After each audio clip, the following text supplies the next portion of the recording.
Rewrite the exponential equation x to the 7th equals negative 1,523 in the logarithmic form. Well, if you're given something in the form b to the x equals y, you can write that out as log base b of y equals x.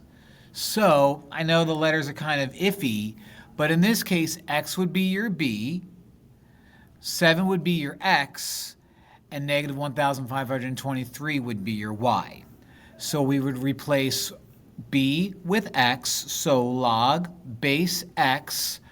We would replace that, the negative 1523, in with y, so negative 1523 equals x, which is 7.